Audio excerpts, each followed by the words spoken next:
Hello, everyone. I'm so excited to talk about color today with one of my favorite people who is a master of color, and this is Ashwini. So I'm Shannon Borg. I'm the artist business coach, and Ashwini will introduce herself in a moment. And then what will happen over this hour is I have a little presentation, and Ashwini will also talk, and then we can talk about your questions and just have a discussion about color today as well. First, Ashwini, would you like to introduce yourself? Sure, yeah. So my name is Ashwini. I am originally from West Central India, and this is my 11th year in the North America region. I came here as an engineer.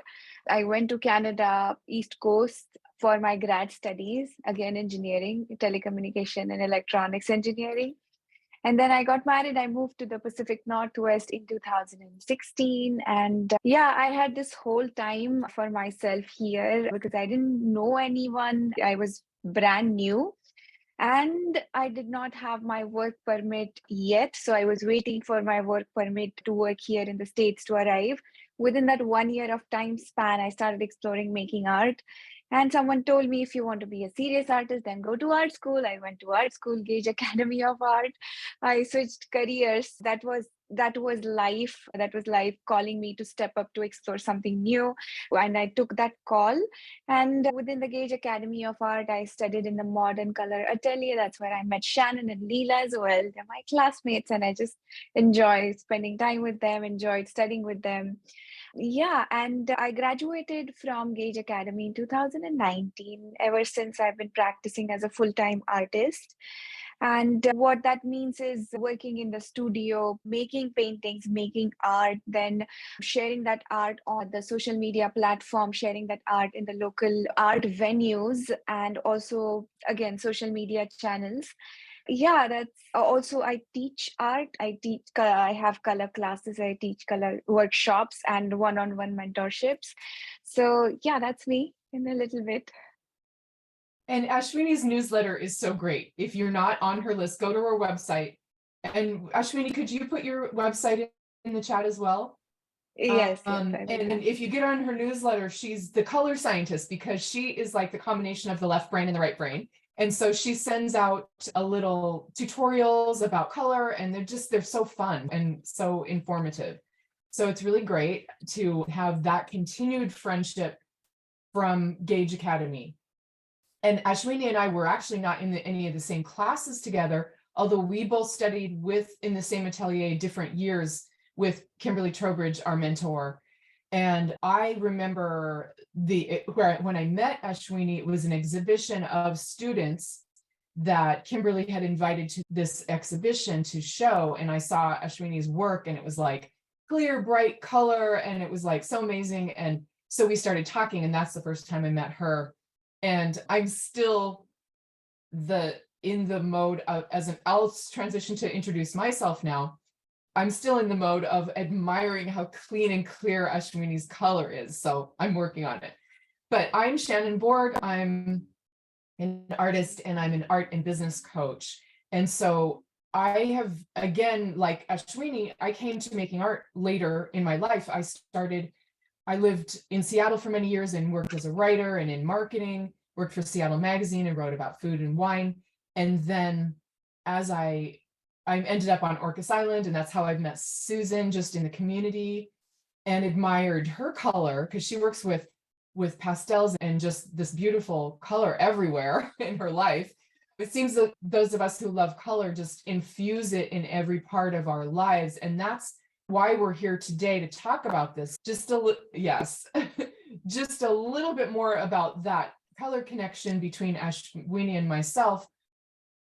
When I started painting on Orcas Island, basically I'll show you a few slides as we go through, and I'll share my screen, but my first love was like the beach and oysters and all the colors of the beach, the muted colors, and really starting to try to capture some of that and capture the light. So Ashwini and I both come from color from different places, and then we've both used color in our businesses, and that was the interesting connection.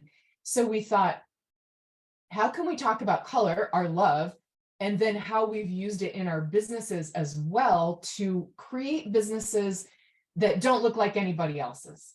We're creating these art businesses that are for ourselves, and then other people are drawn to it because they're unique and interesting.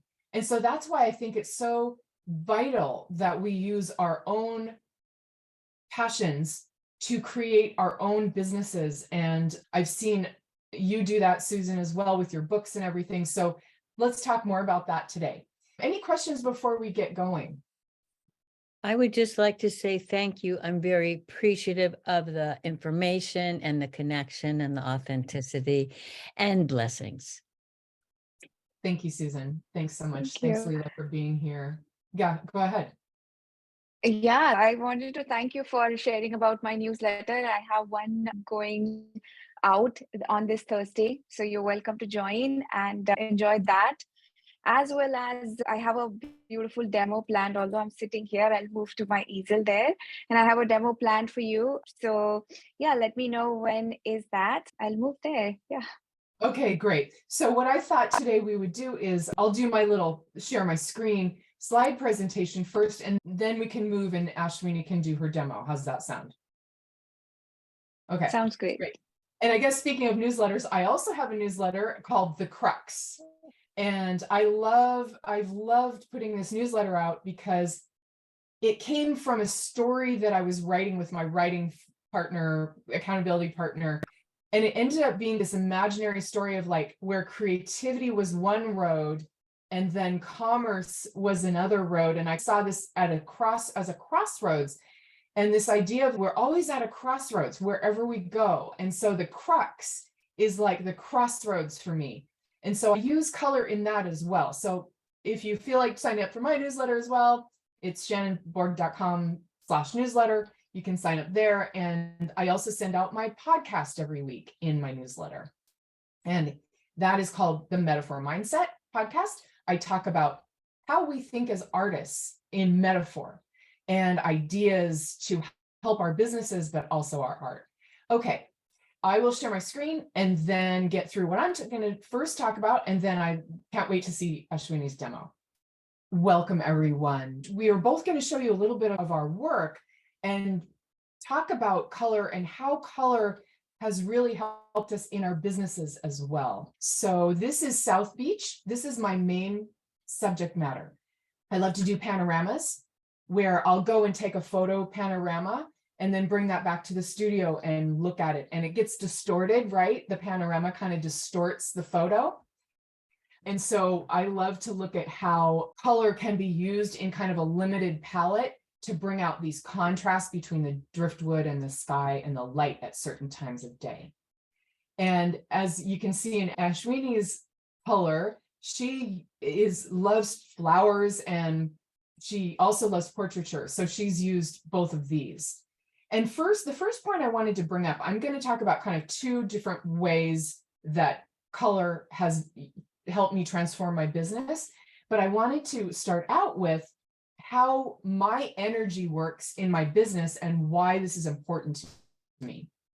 So I think of my work as having two parts, the inner work and the outer work. The inner work is where I edify myself. And I have a little acronym, which is EVOLVE, EVOLVE.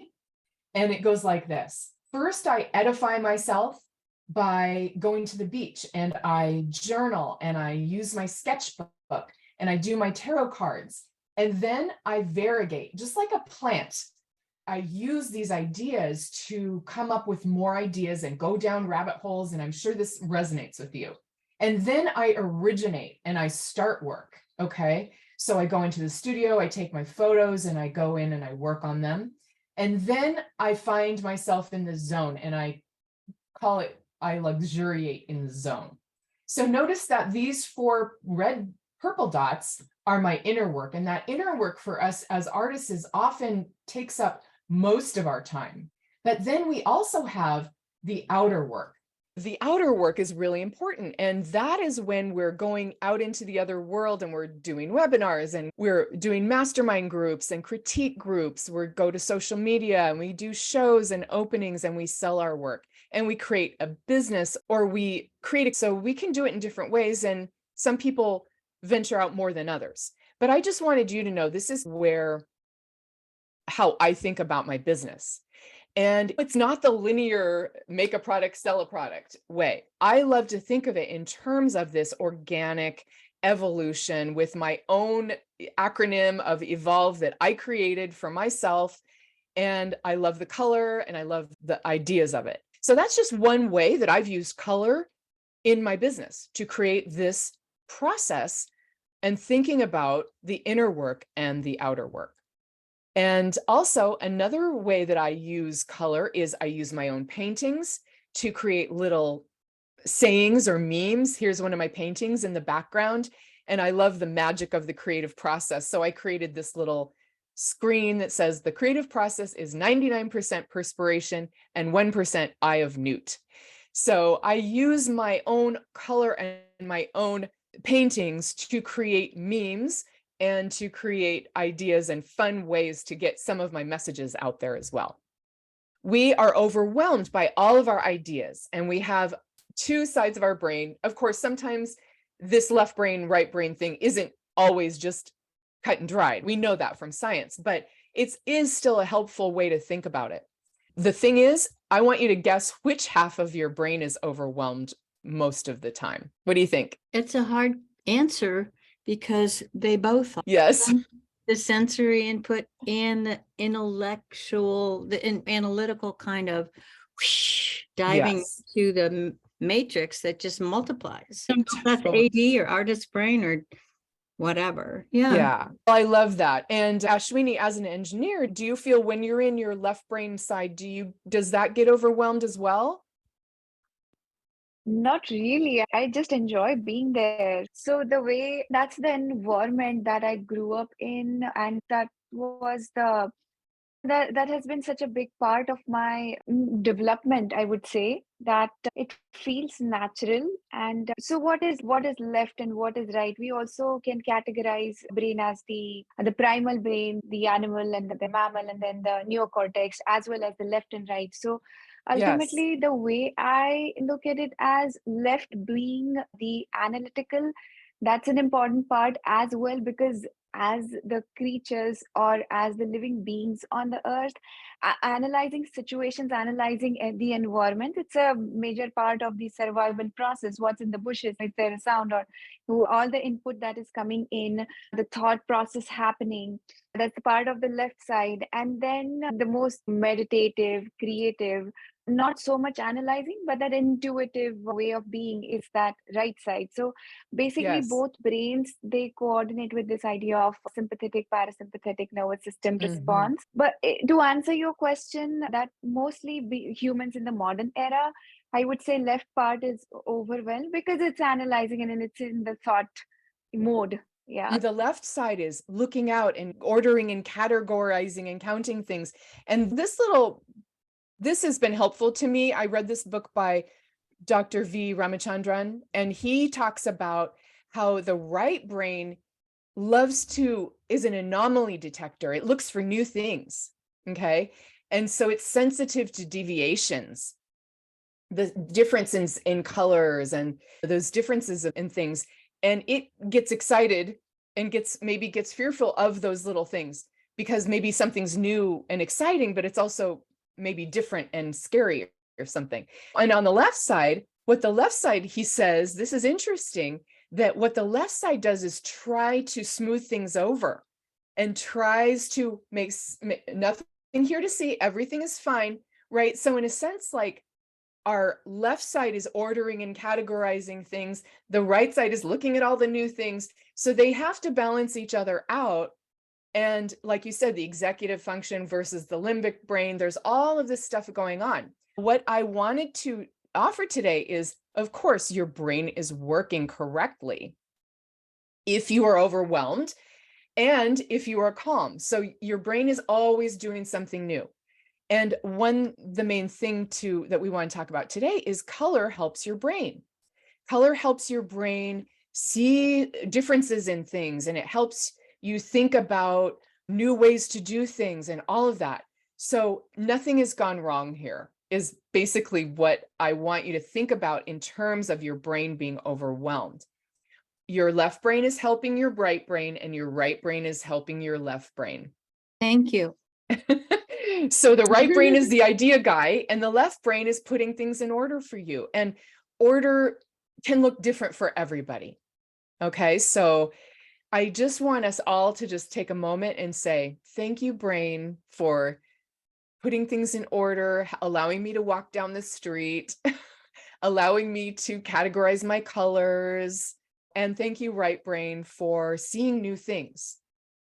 All right. So I have a couple of ideas of how I've used my color. And one of them is just a really simple thing that can help you in a lot of ways. But here's the slide. So I use my painting, and I go into my painting and I take it to the out into the internet, and I find the different color numbers out there. And so I ended up creating a palette for my art website out of my painting. On this painting, I chose this kind of darker teal color, and I chose an orange that I love, and then the brighter pink. And those were the colors for my art website. And so that is one thing. It's like I'm drawn to these certain colors in nature, then I make them into art.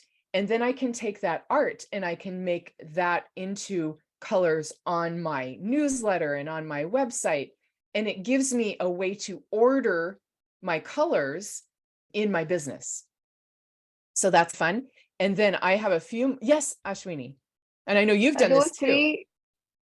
Those three colors for your website that you selected from your painting.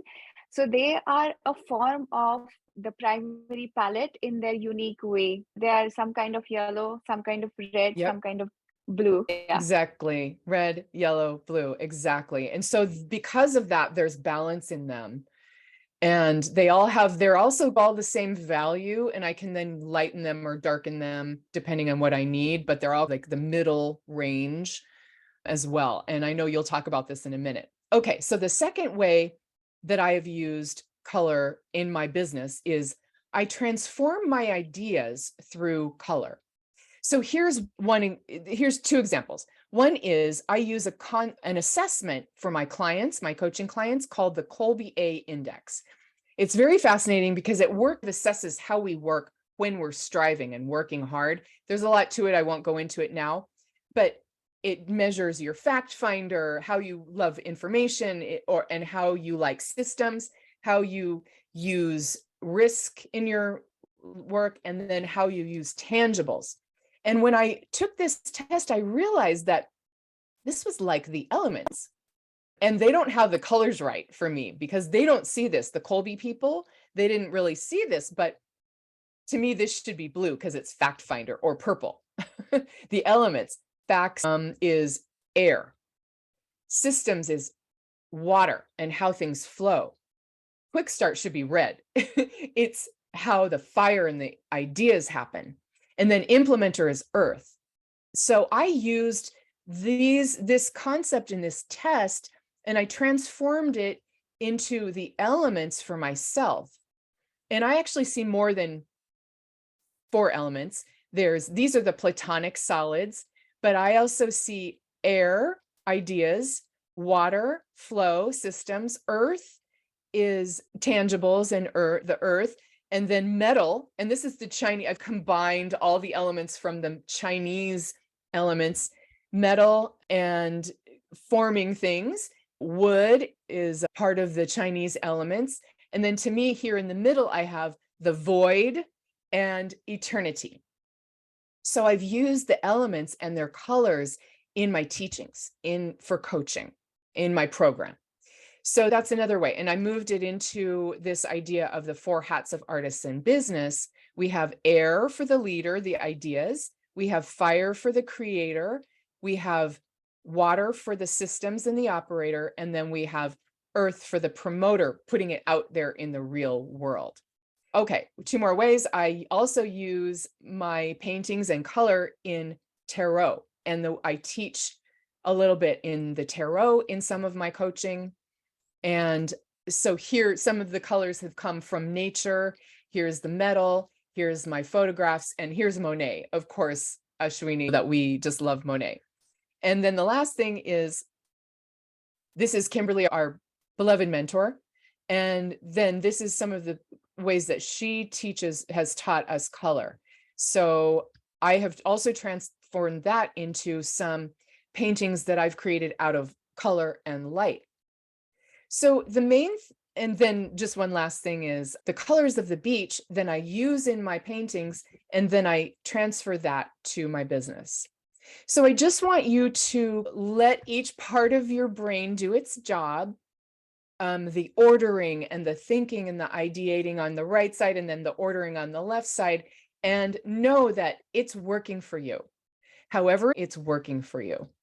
Okay, so that's it for me right now. And Ashwini, I would love for you to do your demo. And then after that, we'll just have a discussion. But first, I wanted to just see if there's any sort of basic questions about what I've talked about. I'm trying to think of any, but I can't. That's okay. Any comments or how you use some of these ideas in your work? Okay. Well, the first thought I had was, and I know you do this, adding the archetype to everything you said, which I know you've already done. Yes. And ever since I was a very small child, I would observe color in my mind and articulate it inside my head. So I would do these color scales intuitively, white, off white, cream, eggshell, beige, yellow, tan, khaki, whatever, in my head when I was bored with what other people were saying. Wow. And then I generally go to overwhelm, at least intermittently, because of all the input about color. I do love to refer to nature because we're so in it, some of us where we live. And I'm torn between blues, love the deeper, richer, more primaries and the radiance, and then the aqua turquoise. And in the pastel world, it's absolutely intriguing, potentially overwhelming. Generally, pastel artists will create their trays of chroma, hue, value, saturation, intensity, all that jazz, and then do other trays that are more selective according to specific palette. So there's so many ways to use color. Years ago, I did have a teacher, which Shannon, you may remember, James Terrell, 2 R's, 2 L's, and he did specific studies at Rodin Crater in Arizona, burrowing a hole through the crater and studying the nature Yes, he's of amazing. color. Yeah. Yeah. So that was a big influence in my earlier college years. So every which way, and I think about it all the time. I'm always redoing pastel trays, and actually, I'm serious in saying that I think I'm more obsessed, if you will, compelled by reorganizing the colors. Okay, Susan, I wanted to bring this up because this is how I was thinking about this with you. It's like your brain, the right and the left brain or functions. Yeah. The tray is your left brain. Because the tray has the little boxes and it has the orders, and the color, the sticks of pastel, is your right brain. And so what you do is you take your left brain, and that's the tray, and you say, there's only so much here. I can't put everything in here. So I have a tray and I organize it. And so this tray, I'm just going to do reds, or I'm just going to do a limited palette around pink and orange or blues or whatever.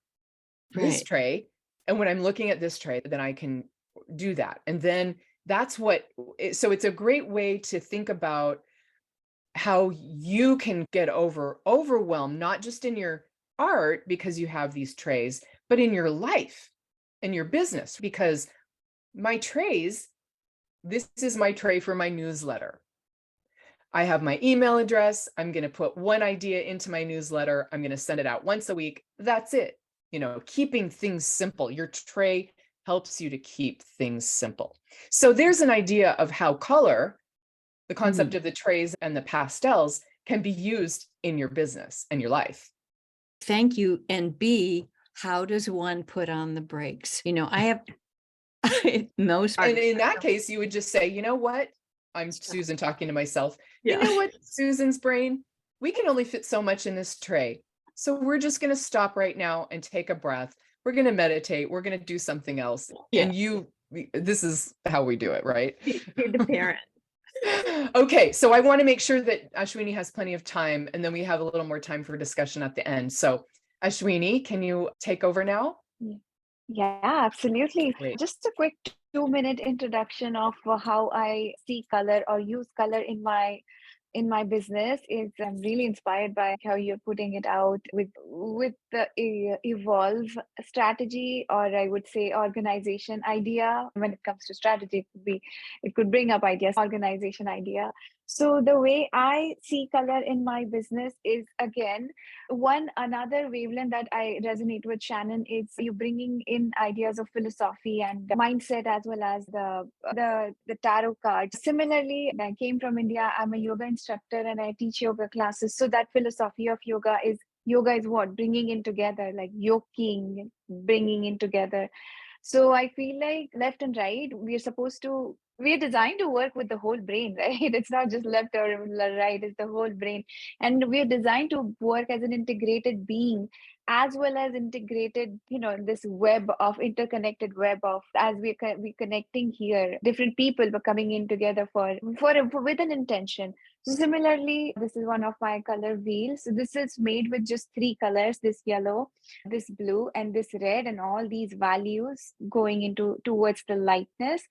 All the hues in between, yellow, orange, then red, orange, and so on, orange, red, and so on. They're just mixed with 3 colors. This is the idea that I use for my business, is that bringing in together, integrating everything. That so yellow might represent my art making practice in the studio. Then the green is when I'm sending out newsletter. Blue is when I'm working on social media posts. So sometimes it may happen that as artists, we're like, oh no, I just want to make art in the studio, but I don't want to worry about social media.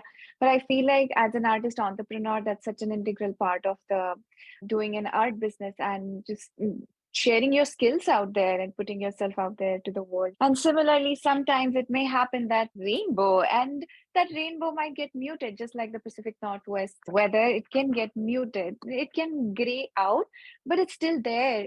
This chroma might be down, but it still has a presence. So this is same color wheel, and it's red, yellow, and blue, which is black now. So that's how I navigate through the life, through colors that muted. Sometimes it's a beautiful muted palette, sometimes rainbow, different seasons. So with that, I will start a little demo. It's going to be a quick demo. With all these, I have like hundreds others that I brought. So this is that organization of my color left side brain. And once that organization is done, then the freedom and creativity of the right brain flows into creating that, again, integrated being. So that's one of my self-portraits, which it's fun. It was fun to do. I did it in the atelier for my This is final the year. first photo Yeah. that I saw of you, Ashwini, the first painting that I saw that was so amazing that I talked to you about when I first met you. Oh, thank you. So beautiful. Thank you. Thank you. So yeah, that's I will put this away and start the demo. So for that, I'm just switching cameras. It's a quick demo. We'll play with the yellow color. I hope you can see that. Okay. Although you might see I have a full spectrum. That's what I call my Monet. Big fan of Monet. I call it the full spectrum palette. That I have the entire range of the rainbow going from yellow. This is my organization principle of organizing hues on the palette, so that I can. My brain understands like which hue is there, and then I can start putting it on the canvas. So yellow is in the middle as a pathway, as a gateway to get into my cooler hues and to get into my warmer hues. So yellow is that. Then on the side of my palette, so yeah, right here, you can see muted hues. The second color, the color chart that I showed you, muted Pacific Northwest weather it could be. So these are the muted hues. So basically for today's demo, I'm going to share with you how can you mix one of these muted hues, or like many, using the rainbow palette, the Monet's palette. The Impressionists, there was industrial revolution that the Impressionists could actually use tubes in the paints, and they could go outside, and the paints were now available as the natural pigments as well as available with the chemical processing, different pigments, man-made pigments basically. So that's my yellow. This is the brightest bright. And this is my muted yellow. That's the yellow ochre. That's the ochre yellow, if you can see that. So now if I were to mix this yellow ochre right away without using it from straight out of the tube, I can go multiple ways just business in. If you're doing business, so Shannon is utilizing her business skills. So my paint is now getting dry because the weather is so warm. So what are different ways that I can reach this hue? So one thing that I can do is start with my orange, because what's the local hue? And hue is the outermost ring of the color wheel. That is the Roy G. Biv or Vibgyor, both ways. So I can start with my orange, and then I can ask myself, okay, to get to this ochre shade here, what is the mix that I can add into that? So I would say it's leaning towards the green. So I will go ahead and add some of my green, which is also dry. And it's a good idea to put fresh paint out on your palette when you're painting. So once I start adding green into that orange, it's turning towards that ochre hue. So I can start adding more green. So basically, two secondary colors is giving me that ochre shade. Let's now try and put this into an actual canvas and painting. So how about we paint a lemon that we can make a lemonade with? I'm just going to do a little drawing, and again, like just drawing with paint, not worrying about and a general shape of so how do I want my lemon? Okay, how about just an oval, a nice, beautiful oval here. And then how about we give it a little shadow on the ground? So that's the shadow on the ground. This is the table that it's sitting on. And we shall also give the lemon a shadow. It's the core shadow of the lemon. So just three shapes. This is an oval, crescent, and another oval. Hope you can see it well. So the way color construction works is one shape of color next to the other shape of color, like a tiling effect. I'm going to right away take hues first, the way I work, or color. When you're constructing with color, you're painting the hues first and all the mixing that happens on the canvas. So this yellow that I had initially put on my palette, I'm just taking this yellow and adding it into that light side of so light is coming from here. Imagine the sun is shining from here. So right now my paint is not flowing as much, which is okay because it's been sitting on the palette, and since oil paints, they stay open. They develop a little skin because oil dries with oxidization. When it comes in contact with oxygen, it starts drying. Unlike watercolor, watercolor, it evaporates, the water evaporates. The process of oxidization takes longer. So that's the light side of the lemon.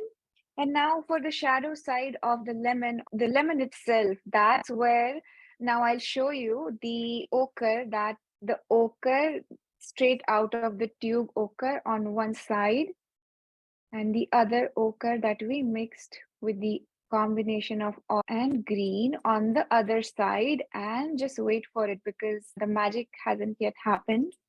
So this is the ochre from straight out of the tube. This is the ochre that we mixed. So we can do that one more time. We always have to The wait for the orange- magic, right, Ashwini? Yeah. Yeah. Don't get ahead of ourselves. I have a online workshop. It's called Monet's Magic, because that teaches you how the Impressionists used all the spectral rainbow colors to recreate that effect of light. So this is the second part of the lemon. I'm adding that. I'm just adding a little more medium, little actually. So little medium on my palette, so my paint flows and I'm not spending as much time. So basically, so this is the ochre that we mixed. Okay. So the first was the ochre from the tube. This is mixed with orange and green. And now, what's the other way? What's the other way to mix an ochre? So let's find out. So I'm just taking a bit of my purple. So this is a purple hue. Now get ready to be amazed because we're mixing complements. So I'm into that purple. This is a bit dry. Okay, there. So underneath the paint stays open. Yeah, okay. So I'm adding into my purple a warmer yellow. And guess what color is it? Any guesses? It's ochre.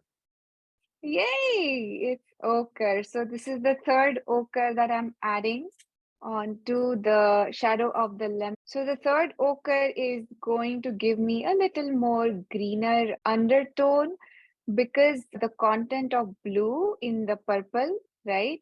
And that's why I chose a warmer yellow to mix with that purple so that warm and cool idea is there. So that's that little lemon. Shape of one color, shape of another color. Then what happens with the shadow? What happens with it? How are we doing on the time? We're great. I love to see what happens with the shadow. The drama is Okay. killing me. Okay, how about let's do a complement set only. So the table is going to be, or the background, bigger brush.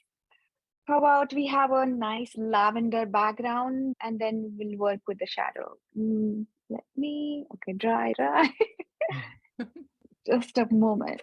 And I can just hear Kimberly, our mentor, saying, Shannon, put some paint on that canvas. And she because that's what I do. I would let my paints dry too. But it's so amazing how you have all the paints set out and they're so clean. And that's a lesson for me. Just try to keep things separate. And it looks like you're keeping separate brushes as well. Yeah, that's a good observation because I usually have my brushes for light and dark. I have separate brushes.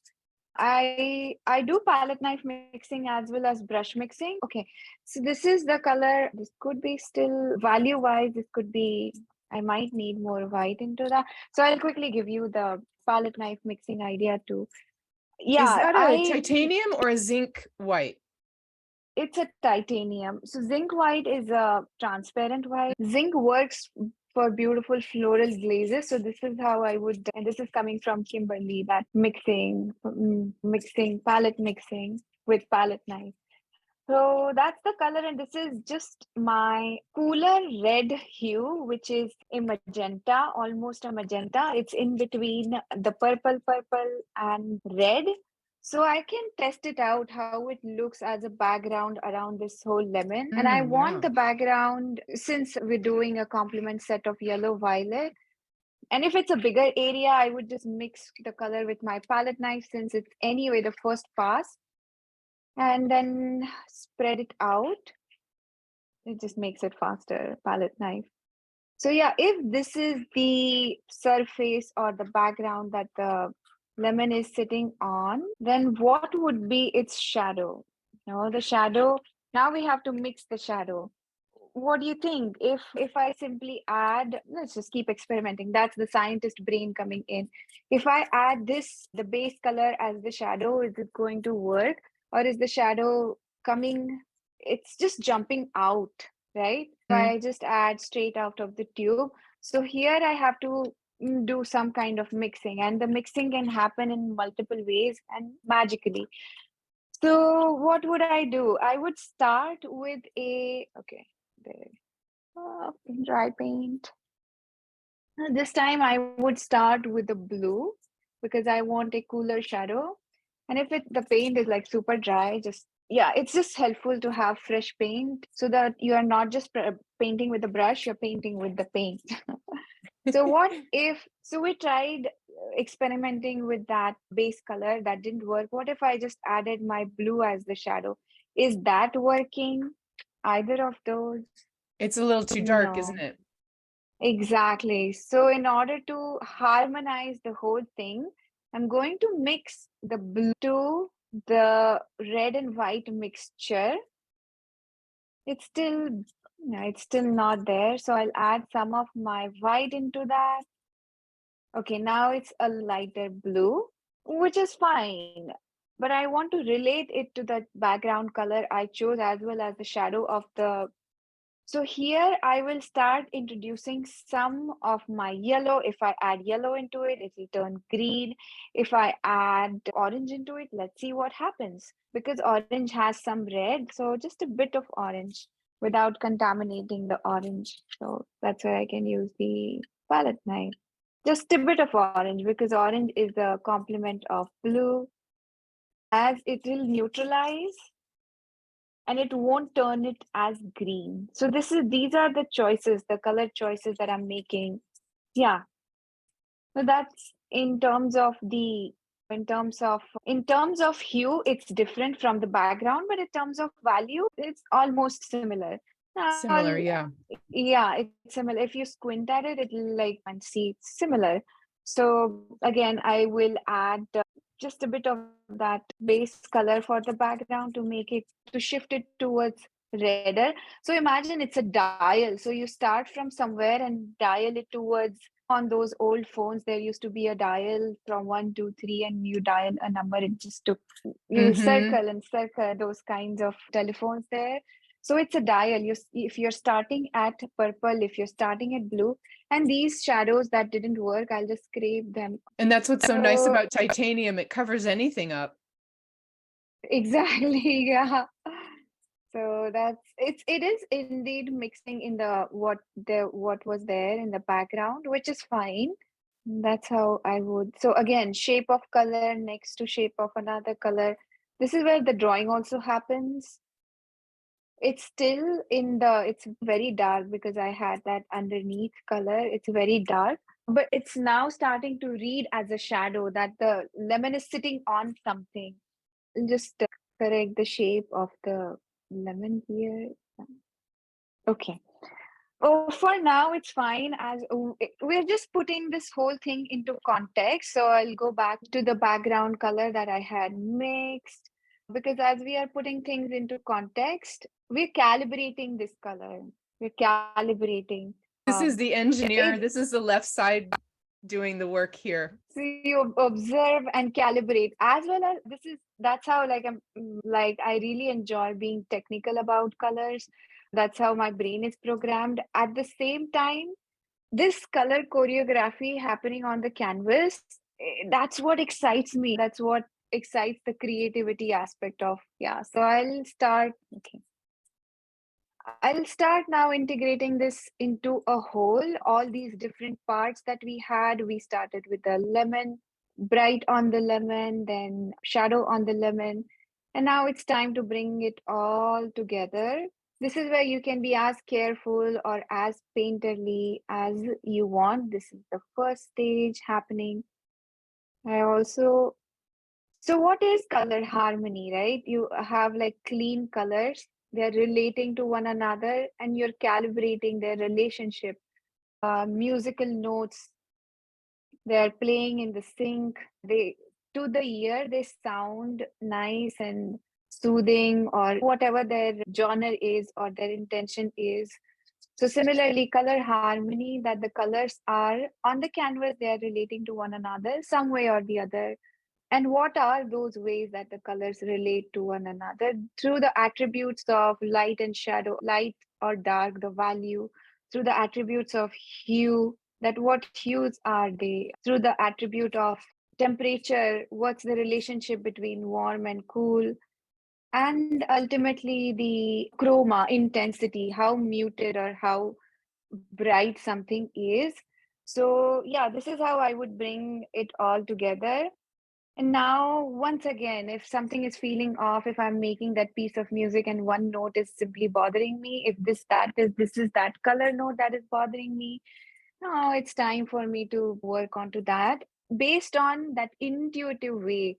Now it may not be as calculative, but this is more like intuitive that, oh yeah, this seems off. Even someone is not a painter and they are hanging a picture in their house, and they can sense that if the picture frame is off, that's the instinct. So that's how instinctively I would work. And the next stage will be like keep working and keep working on the edges. If that's a variable that you want to be a part of your picture making process, you can soften the edges where the shadow, again, like integrating. And ultimately, the part where the light and the shadow of the lemon they meet, you can also now, okay, time to change brushes, or keep working. So where the shadow of the lemon, so now these are two parts, light and shadow. To merge them or to integrate them, there needs to be a third color. So that third color is that half tone, what they call it in the tonal approach is that half tone, but I'm choosing a color to bring the light and shadow together into a whole. Yeah. So this is how I would keep developing a study, a color study, and I'll hold it like this for you. Oh my gosh, it's beautiful. Thank you. Yeah, Ashwini, hold it up a second because I was talking and so the recording is getting me speaking. So I'm going to click on it so you can speak and hold that up and I'll stop. Yeah. How do you use color in your life, in your paintings, in your business? Like you start somewhere. So you pick a hue. So that hue that we picked was yellow for the light side of the lemon. And then the magical part of the color mixing was this ochre. So we had an ochre straight out of the tube. And as creatives, that's where our curiosity can run, that how can I make this using what are the combinations, that there is no rules, no formulas, it's just tools to create what. And ultimately this becomes an intuitive process. So this was that yellow ochre straight out of the tube. Then the middle patch was mix of orange and green, both are secondaries. And the third part was the complementary mix of yellow and violet. They are opposite on the color wheel, and they're also a light and dark contrast, because yellow being the lightest color in the spectrum and purple being the darkest. Then we worked on the shadow, although like I still feel like something is off and I keep working on the shadow. So shadow on the table or whatever the lemon is sitting on, it's casting. So light is coming from here and it's casting that shadow here. It's going to be deeper, but it's going to be different from the background color we chose as a lavender and lilac to complement again with the yellow, so it pops. Yeah. Thank you so much, Ashwini. And so maybe for the last few minutes, we can talk about ideas of how to integrate all of this for you. And if someone has a question, but the one thing that it made me, that just the light bulb went on for me was, I thought that was a light bulb. It's actually a timer, but I forgot because I used to have a light bulb up there. But the light bulb that went on for me was the thing that we do with color in our art that's exactly the same as we do on a daily basis with our life and with our business is make decisions. You made decisions at every point of your process when you're working with the paint. You decided what you were going to paint, your subject. You decided what color you were going to start with. You decided whether you were going to do a limited palette or a bolder palette. You decided how you were going to approach the shadow. You decided what it would be against and how the complementary set of yellow and purple would work and all of those things. So this making decisions is the way that we can look to color and to our art to help us in our brains and in our lives and in our businesses, because everything we do is about decisions. And so when we get overwhelmed, sometimes for me, it's great to sit back and say, okay, I'm going to make a decision. And when I make that decision, I'm going to commit to this decision for this period of time and even follow it down this road as far as I can, even if I fail, because what I want to do is learn from what that decision brings me along the way. And so that what that does is it takes all the other options in a sense away. In the middle of your painting, Ashwini, you weren't saying, oh, I think I'll paint an orange. Wait, I decided to paint a lemon. Oh my gosh, you had made the decision and you were going down that road. And you can always set aside the other decisions. I like to say, let's put them in the green room. And they're, again, another color. And I think they used to paint the green room the color because it was a calming color and would help people get calm before they went on stage. So the idea of the green room is really helpful to me. If I'm in the middle of a painting and I think, oh, I want to do this other thing, but I've already committed and I've decided to do this thing, set that idea. And I said, go into the green room, have some M&Ms, just relax. And when I'm ready, I'll bring you onto the stage. So that decision-making process is all important as artists and in our businesses. We can make those decisions, we can commit, and until we learn what we need to learn from that, and then we can decide to toss it out if we want. But it helps to say, I'm making a decision now, I'm moving forward, and then I'm going to make another decision.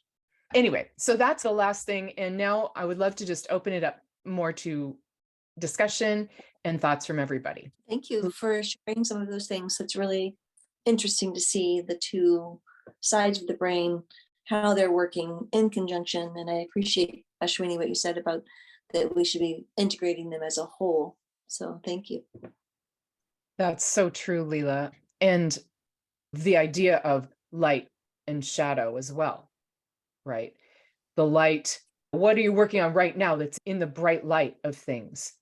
And what can I learn from integrating that shadow side archetypally, right? We integrate the shadow, and this was Jung's whole purpose and whole idea, and this is a different course, but when we talk about the ego self and the public self and the shadow self, it's like that lemon.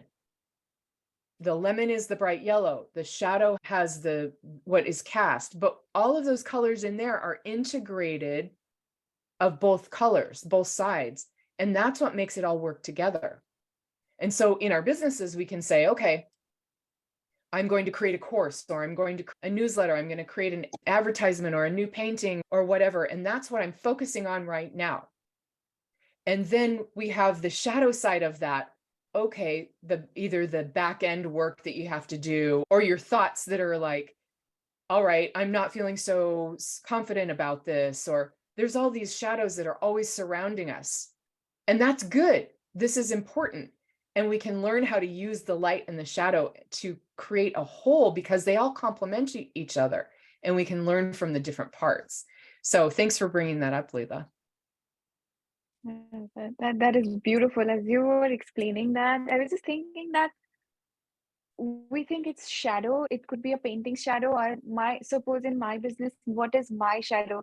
My shadow is when I am having down days, or when I'm expecting my students to sign up for the class, and because it's the summer, they're having fun. Or perhaps I'm scheduled to post a social media post and then it's not ready, or supposed to send out a newsletter, it's not ready.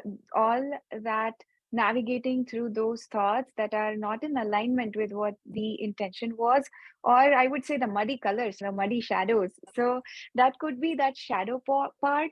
But another way to think about the perception is, what if the shadow is an expression of the light, right? It's an expression of the light.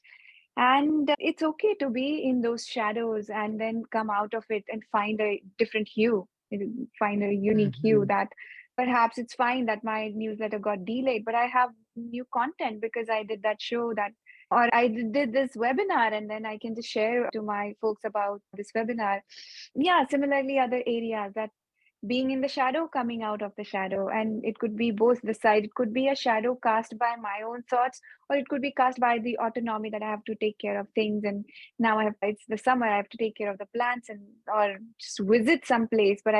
So yeah, or it could be anything, as you mentioned, that multiple areas that the shadows can be, and multiple areas the light can also be. Yeah. I love it. And this is just how our brain works. And this is why I called my podcast The Metaphor Mindset, because we think in metaphor, we think in story. We have complex ideas and we need to simplify them and say, my business today is just a lemon and I'm going to make lemonade. It helps us to use color and to use simple images to understand these more complex ideas. This is how our brains work as humans. We have the right brain, the ideas, and then we have the left brain that's organizing it.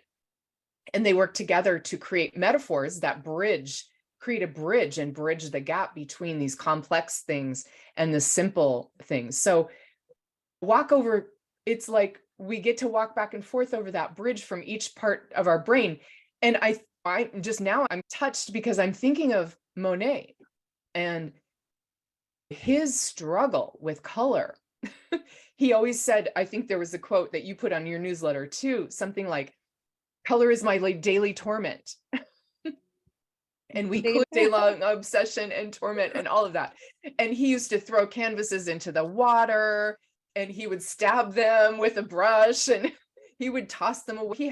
He struggled so much with his art, but so that was his shadow, right? He had that shadow and we all do. And so when we're doing this process, the left brain and the right brain, and we have that bridge, we can picture Monet's garden and his pond and how he had the bridge going over and how beautiful that is.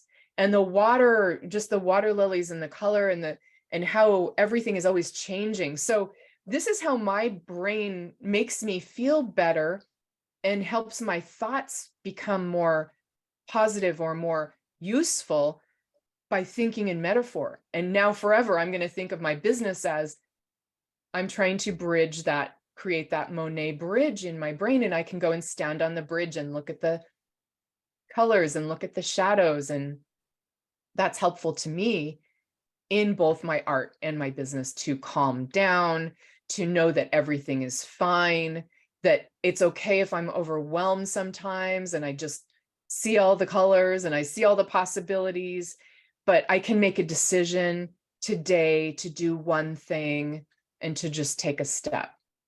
So I thank you so much for being here today, Ashwini and Susan, and Leela. Just really grateful for you taking your time to be with us as we take this next step in our business and learn how to help people and ourselves. So thank you. What a wonderful thing. You did a great job and brought so many compartments and abstractions up and merged them. And one thought I had too, in the complexity of everything, sometimes people talk about doing small studies. And that's I have to say to myself, okay, Susan, you have to do it. You have to do at least 3 small studies, identify what they are, so you're not all over the galaxy, to keep grounding all those abstractions. I so appreciate everything here. Thank you. That's a great idea, Susan. And think about studies as like experimentation and learning how colors work to each other or learning if the composition works. It's like in our business, you can try a small thing, take a bit. And I like to think in terms of baby steps and breakthroughs, because we just continue to take those baby steps all the time. And those are the studies, right? Those are the little things that we're doing.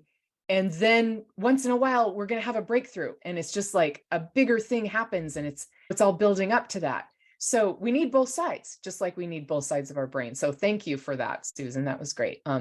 Anything else before we take off here and go about our days? I just wanted to invite you folks to check out. I created a little free gift for you. It's a video. It's a color wheel tutorial, and there is something else as well. So it's a surprise. So check it out. And yeah, I'm so happy to be here. I had a fun time with you. It's just great to, again, give myself an opportunity to try something new, demo as well as talk. So this was a perfect combination to weave in the colors into the business of art and just business of being. Yeah, I Yes. enjoyed spending time with all of you. Yeah. Thank you so much. And I hope everybody has a great week and enjoys this beautiful weather. And I'll see you soon. See you soon. Okay. Thank you. Bye. Thanks, Let's Leela. see you Thanks, soon. Susan. Nice to Thank you meet so you. much. Bye, Ashwini. Bye.